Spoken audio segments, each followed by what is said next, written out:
कालकोठरी में बंद कर दिया। जब माँ को बंद करा तो उसने माँ को बंद कर दिया और अगले दिन बृहस्पतिवार था, स्नान आदि करवा कर उसे जबरदस्ती व्रत रखवाया। फिर उसकी अकल में आया कि मुझे पूरा पूजा पाठ करना चाहिए और इस तरह से उसने व्रत किया। जब व्रत करने वह लगी तो उनके यहाँ भी धन आने लगा, सब कुछ ठीक हो गया और एक पुत्र की प्राप्ति हुई और वो दोनों स्वर्ग में गए।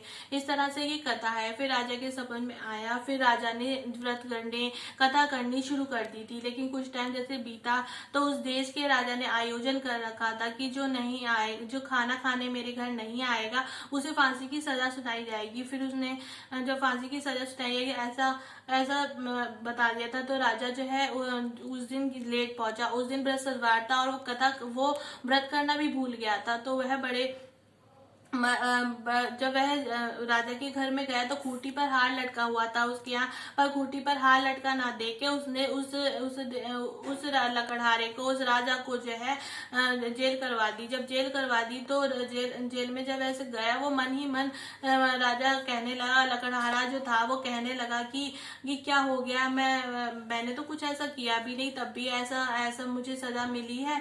और वह मन ही बड़ा परेशान होने लगा। फिर वे जब जेल करवा दी तो जेल में जो है साधु महाराज है, उन्होंने कहा अरे मूर्ख, तुमने आज व्रत नहीं किया है इसलिए दशा हो गई है, तुम व्रत करना सब ठीक हो जाएगा। अगला बृहस्पतिवार आएगा, तुम्हें कुछ पैसे मिलेंगे और तुम उस पैसों से व्रत की विधि कर लेना, सब ठीक हो जाएगा। तो उसने कहा ठीक है। जब बृहस्पतिवार आया तो राजा के स्वप्न में आया कि क्या नाम है, वह जो है राजा जो लकड़हारा है वह निर्दोष है। खूंटी पर हार लटका देकर उसे जो है बहुत सारा धन देकर उसके देश को विदा कर दिया।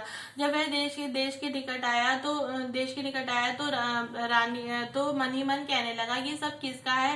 रानी से बड़े क्रोध मन से उसने पूछा कि रानी ये सब किसका है। तो उसने कहा कि ये सब हमारा है, हमें बृहस्पति देव की कृपा से प्राप्त हुआ है।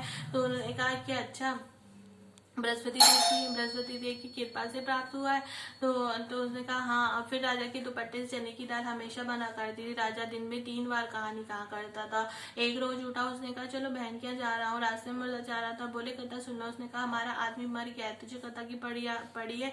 कुछ आदमी बोले चलो सुनाओ, और फिर उसने जो है कथा सुनाई और मुर्दा खड़ा हो गया। आगे हरिया जोत रहा था, बोले कथा सुन लो। तो उसने कहा मैं तेरी कथा कैसे सुन सकता हूँ, मैं तो खेत में हरिया जोत रहा हूँ। तो इतनी देर की देरी थी तो पेट में दर्द होने की वजह से उसकी गाय गिर पड़ी और लड़का भी मूर्छित अवस्था में बैठ गया। जब उसकी माँ रोटी लेके आई तो माँ को सारी दास्तान लड़के ने सुनाई।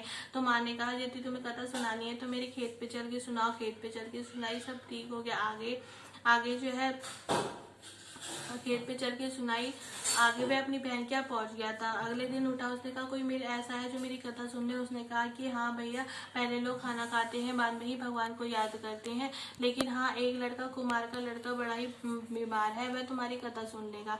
अगले दिन जब वह उठा, उसने कुमार के लड़के को अपनी कथा सुनाई। जब कथा सुनाई तो सब ठीक हुआ। जब कथा सुनाई तो सब ठीक हो गया। और फिर उसके बाद में उसने अपनी बहन से कहा चलो बहन घर चलते हैं। उसने कहा हाँ ठीक है। सास से पूछाओ। सास से पूछने में गई, सास ने कहा हाँ तुम चली जाओ, पर औलाद नहीं चाहिए, क्योंकि क्या कोई औलाद नहीं है। तो उसने कहा, तो राजा ने ये बात सुन ली। तो राजा ने कहा जब औलाद नहीं जाएगी तो तुम भी नहीं जाओगी। और बड़े निराश मन से अपने घर पर आ गया और अपनी पत्नी से कहने लगा हम बड़े निर्वंशी राजा है, हमारा मुंह देखने का धर्म नहीं है, क्योंकि हमारे यहाँ औलाद नहीं है। उसने कहा देखो तुम परेशान मत हो, बृहस्पति देव दयालु है, सबकी इच्छाओं को पूर्ण करते हैं, सबकी मनोकामना पूर्ण करते हैं, हमारी भी पूर्ण करेंगे।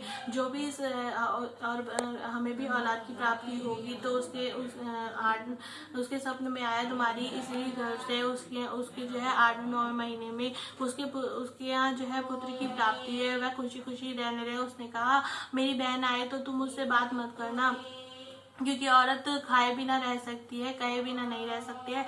तो उसकी बहन आई, उसने कहा कि घोड़ा चढ़ी आए, घोड़ी नहीं चढ़ी आई। यदि मैं भैया ऐसा ना कहती तो कि तुम्हारे यहाँ कैसे औलाद होती, क्योंकि बृहस्पति देव दयालु हैं, सभी की इच्छाओं को पूर्ण करते हैं।